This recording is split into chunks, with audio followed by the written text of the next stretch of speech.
artiste tient une position, et depuis des décennies, que je trouve un des plus intéressantes que j'ai rencontrées sur ce questionnement de l'œuvre d'art. On sait depuis Marcel Duchamp que cette question est au fondement de beaucoup d'artistes, sur ce qu'ils font, ce qu'ils travaillent. Mais je dirais que Thomas Savage Gedsen approche d'une autre manière. Et peut-être la meilleure façon de le comprendre, c'est de ne pas parler abstraitement de ce qu'il fait, mais plutôt de donner des exemples concrets. Par exemple, une fois, il était invité à représenter la Croatie pour la Biennale de Venise. Et là, la personne qui entrait dans l'espace d'exposition qui lui est donné rencontrait que quelques mots sur le mur, quelques phrases qui disaient, à ce moment même que le spectateur était devant les mots sur le mur, chaque personne qui entrait dans un espace d'exposition qui se trouvait à Amsterdam déclenchait un senseur qui faisait que la température d'une piscine publique à Tallinn, en Estonie, se augmentait pour l'entrée de chaque visiteur. Donc, à Venise, le spectateur se trouvait devant l'information. À Amsterdam, les personnes qui entrent dans une exposition étaient des déclencheurs. Et à Tallinn, le simple visiteur d'une piscine publique était le véritable récepteur d'une expérience qu'on peut dire esthétique, c'est-à-dire qu'il s'agit de sens, de nos sens, qui est le sens des esthétiques.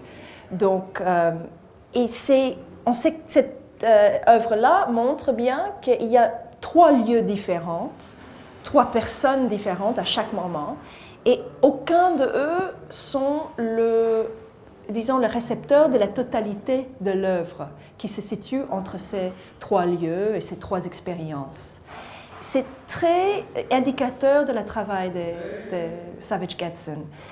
Ici, au Jeu de Paume, il fait son travail, je dirais, le plus ambitieux, ou un des travaux les plus ambitieux qu'il a imaginé. Donc, je suis très contente pour cette première exposition en France, première solo, qu'il puisse réaliser une œuvre d'une envergure énorme, parce qu'il s'agit de 2 institutions, en fait, de 2 lieux différents, de 2 cubes blanches. Le cube blanche est au centre même de beaucoup de ses projets, beaucoup de son questionnement, parce qu'il est véritablement l'espace conçu pour montrer l'art moderne et contemporain.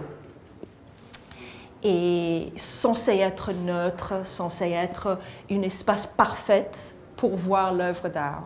Alors qu'ici à Paris, chaque visiteur qui entre son espace d'exposition au Jeu de Paume va rencontrer rien du tout, en fait. Mais il va, en entrant, déclencher un senseur qui va faire une copie de ce même espace qui se trouve à une distance de 1200 km à Bergen, en Norvège, va être le récepteur d'une expérience qu'il réalise ou pas, que cette expérience est en train de se faire, puisque chacun de ces cubes blanches qui existent dans ces 2 lieux, dans ces 2 institutions, sont fournis d'un mécanisme qui va petit à petit, à une distance de 5 cm par entrée de chaque personne, va bouger, donc lentement, presque imperceptiblement, qui va faire que la cube blanche rétrécit et devient de plus en plus petite avec le temps. Et à Bergen, chaque personne qui entre va déclencher une senseur égale de celle de Paris, qui va faire que la pièce à Paris devient de plus en plus petite. Donc, on peut être un visiteur à Paris et être subi à une expérience qui est en relation avec ce qui se passe à Bergen et vice-versa. Depuis très tôt dans sa carrière, l'artiste a compris qu'il n'a pas voulu illustrer ses œuvres. Simplement parce que ces œuvres se trouvent toujours entre plusieurs endroits, entre plusieurs expériences de différents spectateurs, ils sont presque irreprésentables. Ils échappent toujours de montrer un cube blanche ou de montrer une piscine publique. En fait, ce n'est pas ça l'œuvre. Il se trouve toujours entre ces espaces. Et cet entre, on ne peut pas trouver une image pour ça. Donc, même pour ce portrait filmé, il n'a pas voulu lui-même apparaître et il n'a pas voulu que ses œuvres soient représentées. Il a accepté qu'on pouvait montrer, par exemple, le processus de la construction, ici, au Jeu de Paume, d'une copie d'une cube blanche qui va apparaître aussi en copie à Bergen, en Norvège. Mais ce processus, une personne qui va regarder ce portrait filmé va voir la complexité de cette construction, la complexité d'un faux plafond, de faux murs, d'un autre faux mur qui va bouger avec tous les mécanismes qui est derrière.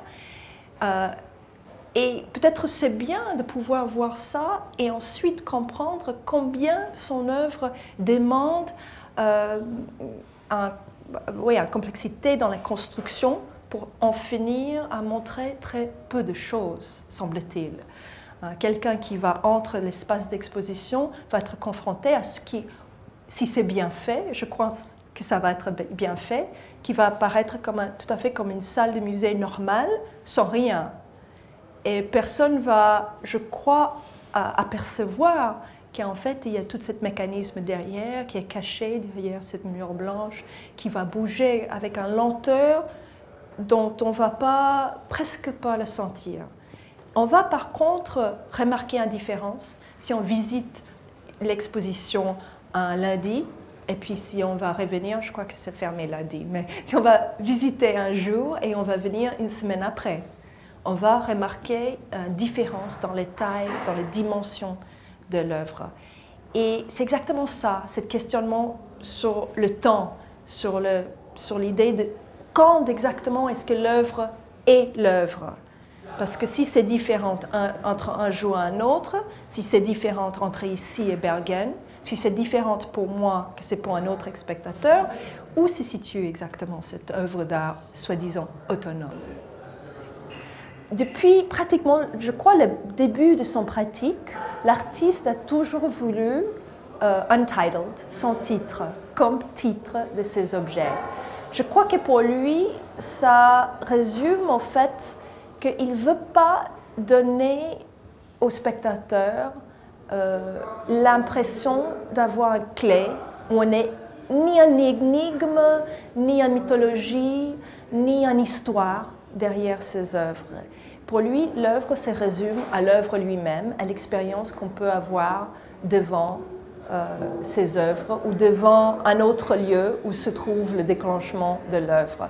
D'ailleurs, pendant très longtemps, on pouvait voir presque aucune image, mais par contre des phrases très laconiques, très directes et il dirait neutre, c'est un de ses mots préférés qu'il utilise, très neutre, qui va simplement décrire ce qui se passe. Par exemple, pour la pièce qui se trouve ici au Jeu de Paume, ça va être deux espaces blancs sont construits, un à Paris, un à Bergen, ainsi de suite, et qui va expliquer comment fonctionne l'œuvre, mais rien de plus.